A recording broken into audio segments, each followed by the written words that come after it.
Welcome, guys. Robin here with Oracle Rising. Thanks so much for being here with me today. I really wanted to talk about old souls today. And what's really funny is I know that at least one of you on my channel here that's subscribed to the channel watch RuPaul's Drag Race because I dropped a reference to Vanjie and you commented back. I'm sorry, I forget your name, but I'm really bad with names. So this morning when I'm getting ready to do this recording, I'm going to talk about old souls. I could hear Mama Rue saying category is, and that song, The Realness, playing in the background. So anyway, you guys, I have a really weird way of thinking. I think in terms of music a lot. So anyway, I hope you guys enjoy this video that I'm about to present to you. And we're going to talk about 7 signs that you could be an old soul. So, and let me know which ones resonate with you. And of course, if I missed anything that you think is worth discussing, go ahead and pop it into the comments. So the first thing I have here is that you may be introverted. So introverted is more to yourself, probably not speaking up at like conference calls, board meetings, if there's a lot of people in the room. You might sort of turn into that wallflower that we hear so much about, just sort of. And then people can really make fun of stuff like that too, and try and draw you out of what they figure to be just a little bit of shyness, not understanding that you're more comfortable in your own company or in the company of 1 or 2 other people. So I find that can be a really challenging one. I'm an extremely introverted person unless I'm around the right people, or if I have like at least the one right person by my side. But then on the other half of that, I'm a spotlight hog. I do like to perform. I do like to be the center of attention. Can you tell? Is that a shadow? I think, yeah, seeing on my nose here, it makes me look like I have 3 noses. So I'll try this way. So yeah, I think that's a really important one where you're just as happy to observe as you are to participate, and maybe most of the time just not even bother attending because it's just not your scene, and it can be very overwhelming to have people attempt to pull you into conversations and have you participate, especially with party games, cringe, like charades and stuff like that. It's just too much for somebody that is introverted, and particularly an old soul. So this one is really important too. Number 2 is alone time. You really enjoy your alone time, and there's more of a purpose to that than just not being around people that don't understand you or that want too much from you, energetically speaking, at least. This is so that you can recharge your batteries. And also, the silence and the solitude and being able to choose your own avenue of concentration, there's something very attractive about that. And again, there's people, and it's so rare when you can meet a person that enjoys a comfortable silence. And let me know if you know what that is, because not everybody is comfortable in the silence of a room. They feel like they have to be constantly talking, or having the TV blaring or something like that, because they can't stand the sound of their own thoughts. So you're probably really comfortable with yourself and your own thoughts, and just meditating and doing stuff that are very spiritual, if you're an old soul. So the third thing I have here, you guys, is being empathic.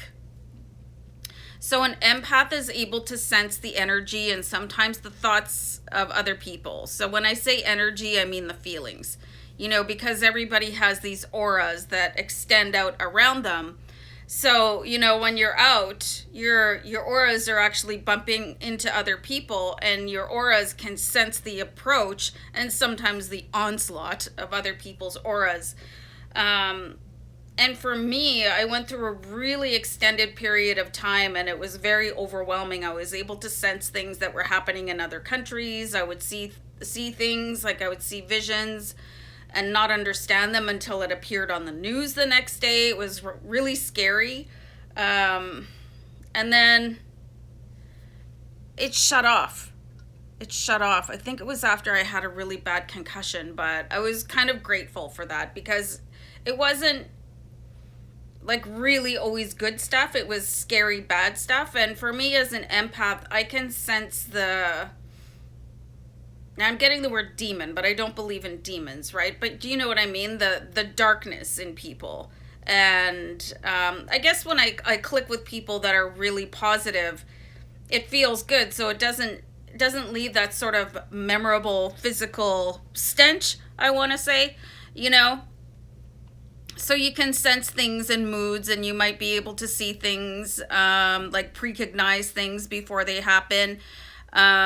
This is also a very draining ability to have. So you could, you know, really, really want to be alone and recharge. That's another thing. It all kind of links in together. And speaking of which, I have the fourth one, which is being very spiritual.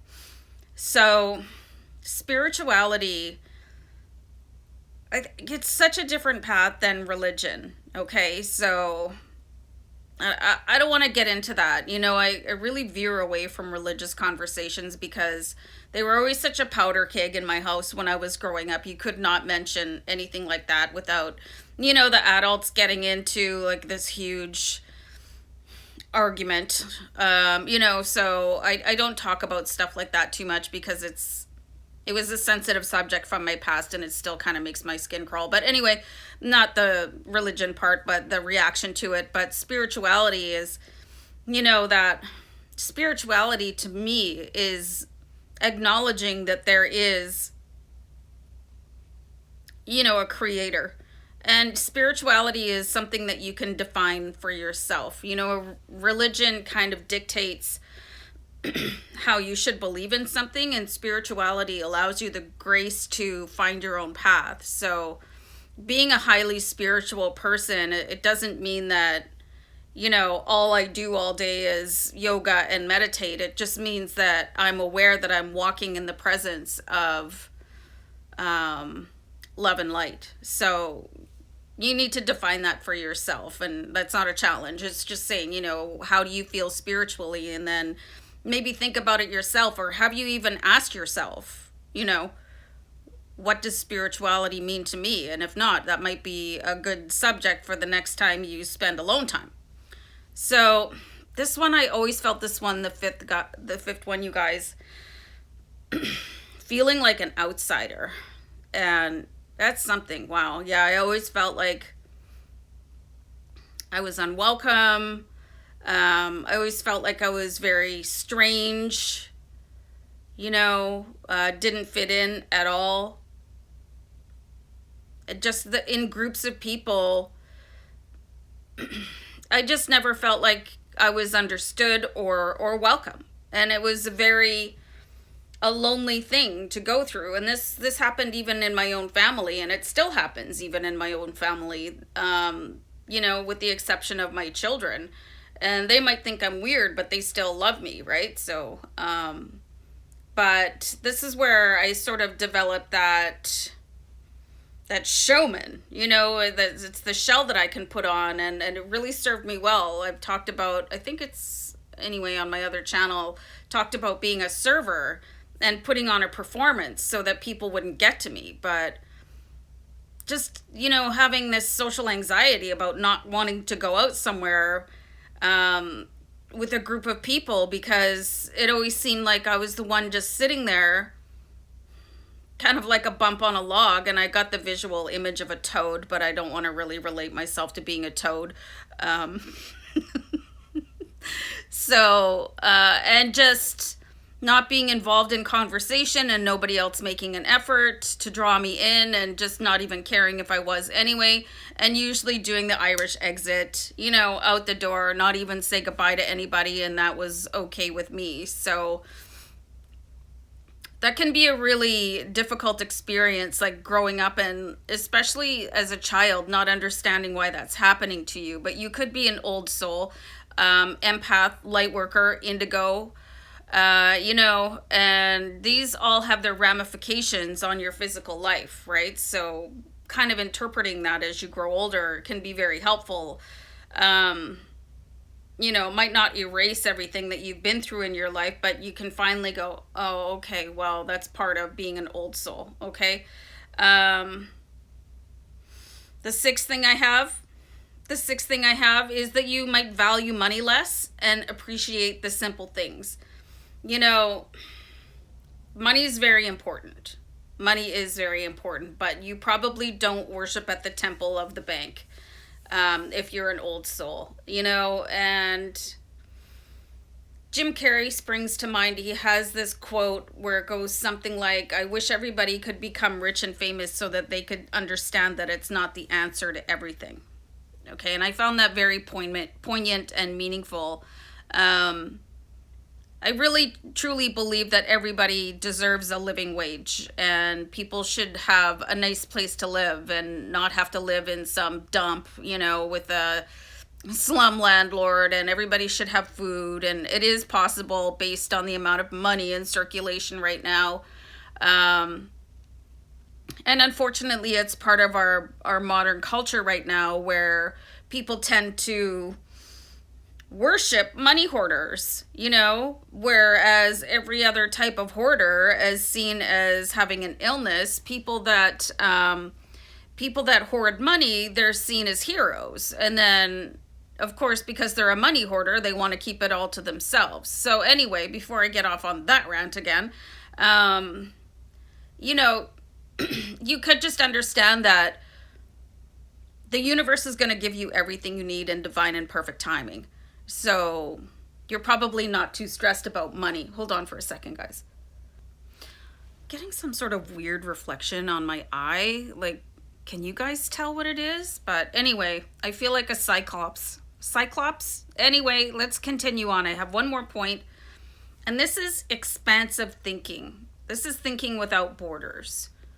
You know, being able to accept that there's more in the world and just think in a different way. And expansive thinking is probably different for other people, like every person as an individual. But for me, when somebody says something, my mind starts working into how things can develop, and I see things that probably don't exist and that a lot of other people don't see. And then trying to explain that to people, they just look at me like, I don't know, again, the toad. You know, but just seeing all possibilities and welcoming in new ideas. And, you know, when I am pulling the thread of my spiritual path and I come across things like, let's talk about, you know, the video I did about your spirit guides. Oh, there's magical unicorns? Awesome. You know, I don't shoot that down. There's dragons? Woohoo! You know, stuff like that, and being able to just sort of absorb everything as it comes in. And this is what expansive thinking means to me. And just, you know, when somebody says, oh, well, there could be aliens, and if you listen to Steve Noble, and I know a lot of you do, he talks about the Palladians and the Arcturians that are orbiting very close to Earth right now. There's nothing in me that doesn't accept that, you know, because the way I think is that humans have been given a really narrow train of thought, a really narrow path to follow, and all I can think of, the equation is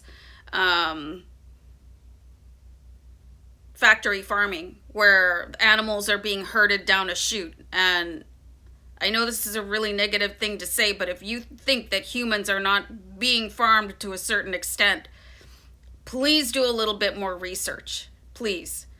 And just maybe keep on tuning into my channel, because there's more going on that meets the eye. And if you're an old soul, you'll probably start to open your eyes to things like this and maybe start to reach out to more people and say, oh, have you heard that we're here to basically save the world with our light warrior powers, our light warrior superpowers? You know what I mean? So this is a really meaningful subject to me, and an old soul, you know, continues to incarnate in this reality and others. So they've seen a lot. They know a lot. So I'm actually going to talk about, I'm just looking at my little schedule here, the reincarnation process on my next video. So, you know, tune into that one, yo. And guys, remember to like, share, and subscribe my videos. And, you know, I do see that I'm so excited that there's more people subscribing every day, but let's really start